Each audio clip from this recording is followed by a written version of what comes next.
when you look back at UVA 9 days ago, what was the plan in learning from that and getting prepared for Pittsburgh during what it's kind of an odd bye week since you guys had a game 12 days after instead of 14? Well, I will say the first bye week that we had during the season, I thought Coach Brown had a great plan. We got a lot out of the first week, the bye week. We improved a lot of things. We went back to fundamentals. So really the format for this week was we make corrections or upgrades or change some things from the Virginia game. And we started a little bit earlier game planning Pitt because this bye week came before a Thursday night game and not a Saturday, afternoon or evening game. And so we probably got into Pitt maybe last Wednesday and Thursday instead of later in the week. And so now, tomorrow is a polished day, and then, we'll be ready for Thursday night. Phil, Carolina in recent years has had some pretty good success against Pitt. I wonder at all, do you all take anything, do you all look back at what Carolina's done in the past and drop at all? No, no offense. That's more of a media or a PR or a statistics thing. It's not what happened in the past has no bearing on this game. So, our focus is on what does Pitt do well on defense, what do we have to do to attack them, and the only focus the last 2 weeks has been on putting the plan together to win this game. That's it. Speaking of that Pitt defense, what's the challenge in working against Narduzzi's quarters coverage? What's the challenge? Yeah. The Pitt defense is, they're very, very good. They're ranked 10th in the nation right now. I think they're 7th passing and 6th rushing or vice versa. And they've got some great numbers. They've kept people's points and yardage down. They do a great job on third down. They do a great job in the red zone. So when you're facing a defense like this, our approach to this week with the caliber of a talent and athlete that we see on the defensive side, it really just reminds me of maybe the way we prepared for the Clemson game. And I think we've had good focus and good effort. And I think we have a great plan that the staff put together. So, it's just a matter of we'll polish it tomorrow and then get everything reviewed. And then, we're going to have to play. This is a very, very physical defense. They're very physical up front. I think they're a lot better than they were last year. They pursue well. They stay home. They don't give up a lot of trick plays. They don't make a lot of mental mistakes. And, they're you got to be good at the back end to play quarters the way they do, and they are. They're a good coverage team. The corners are out on an island, but they're very, very good, and they're going to challenge our receivers. And I think the front seven's as good as almost any that we played this year. So it's taken him a while to get his team, and defense particularly, to kind of play to his standard. What do you think finally clicked there in this year and the past one? Well, at previous jobs, you've seen the defense get better over time, and he's gone through the same process at Pitt, and they really look like what he did at the previous job. They really do, and they're good at it. And it really stems from, it's predicated on being extremely physical up front. They're not very multiple. They'll do enough to make you think, but they know what the weaknesses are to their defense. So areas of the field that look like are there, they know how to squeeze the grass and defend areas that should be weak in quarters and in some of the other things that they do.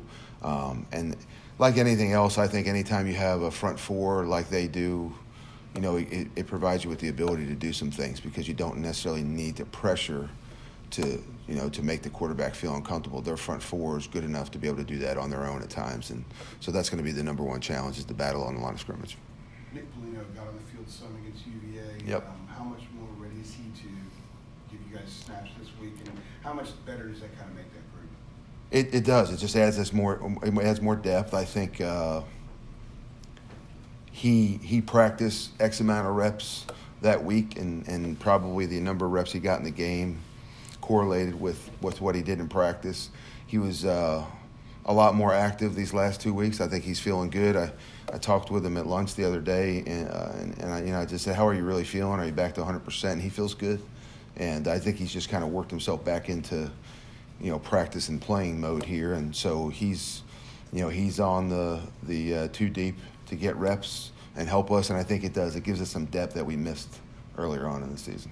You expect him to start or just play significantly more? I don't think he'll start, but starting on the O-line or at any position here really isn't if you're in the rotation, you're going to play. If you're hot, you're going to play more. If you're doing well, you're going to stay on the field.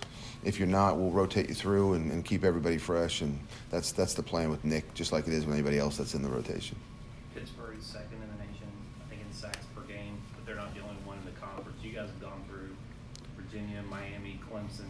All of them are in the top 20. How difficult has it been maybe to run an offense with with teams that can get after the passers, not just Pitt, but all these teams you guys have seen this year? How difficult? Well, it's an area of defensive football that the ACC excels at, and I think playing Clemson, playing Virginia, and playing some of those other teams that provide some of the same challenges hopefully should help prepare us to battle on Thursday. Their two DNs are really, really good. 91 is a game-changing player, and the D tackles do a great job. And they have some depth on the D line also, so they keep those guys fresh, and they have some numbers to play. And so that's where the depth on the O line comes in. It helps us stay fresh with them. And that's like every other game. I mean, that's where this thing is going to start for us. And I think right now we may be one man deeper than we have been all year, so that's a help.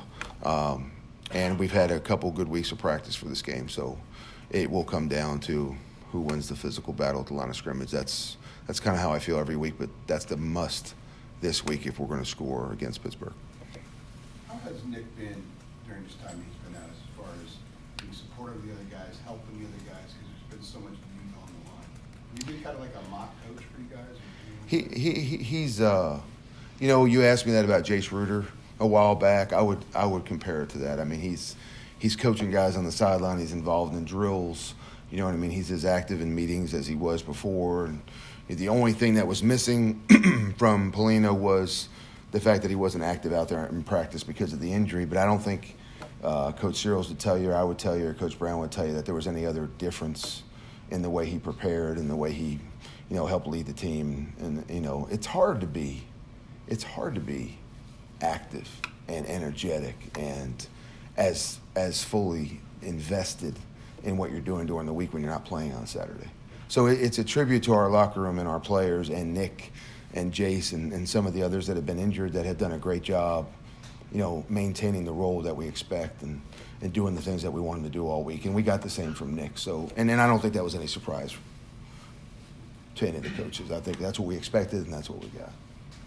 What separates Sam from other freshman quarterbacks you coached in the past? What separates Sam from the other freshmen, I think I've started in my 30 years now, I think it's about 5 freshmen I've started. The thing that I think is special about Sam is, and I've said this all year, is his poise. I just think he's unflappable. I think he's very rarely, if ever, affected by a hit or a bad throw. You know what I mean? He has he's an uncanny ability to do what we're really asking him to do. He asks this of every player, but it's to take the previous play and put it behind you regardless of how good or how bad it is and focus in on the next one, because play-by-play production is really the way to be consistent, which he has been, and to be productive. And, that's what you're striving to get out of every player at every position. He just, his personality and the way he focuses and the way he prepares himself during the week, I think it adds to the confidence that he already has. A prepared player is going to play with confidence, and they're going to play fast, and they're not going to think. And he's an example of what we would like and where we'd like to be with every player on the field. I think that's his advantage, is his poise. A little open-ended question here. What's something that is different now that maybe you didn't expect for the job in December about the program, recruiting, coaching staff, players, teams? You kind of reflect on. I think when you go into a program and it's new, I always take the roster and study it. I watched all the recruiting film from all the players. You try to evaluate where they are from a talent standpoint. Really just stealing from something Coach Brown said. He said, he thought you might come into a program, there may be drug issues, didn't have those. Maybe academic issues when you're not winning, didn't have those. He was surprised that there were some things that typically exist when you take over a program that really weren't evident here, and I think it's all a testament to the character that we have in the locker room. So I think looking back, I'm really impressed that the the level of character that we have in our locker room, and I'm really impressed at how hard our guys work and how hard they play on game day. You know, that's been really, really consistent, is how hard we play. You know, we've been up and we've been down score-wise, and we've had great quarters and tough quarters, but we're getting the same effort out of our guys. Loafs in games are not something that we typically, you know, have conversations about, because it's not an issue here. So I think coming into it, you don't know those things. You're asking me this open-ended question. Looking back, I would say the strengths of this group that come to mind are really how hard we play on Saturday. I think we're doing a better job each week of preparing and learning and understanding what it really takes to prepare for some of these teams. And I think we get better at that each week. The coaching staff has done a great job, and the players have done a great job of kind of getting better at preparing for the opponent each week. So that would be my experience after being here since December. Along those lines, how about playing with instinct that you talked a lot about? How much better are the kids at playing with instinct without thinking? You mentioned Sam, but beyond that? Much better. I think we have more players. Periodically, as you go through the season, I'll ask the staff where they think guys are instinctively. And those numbers have, you know, slowly but surely gone up. We're playing with more guys right now that I think can easily just grab the signal and line up and go play. And they know how to adapt to different coverages and fronts, and it's not, we're not freezing right now to think about what is our assignment. We're playing football, and I think we're playing fast. And, you know, the challenge right now is consistency and trying to close the show in the fourth quarter.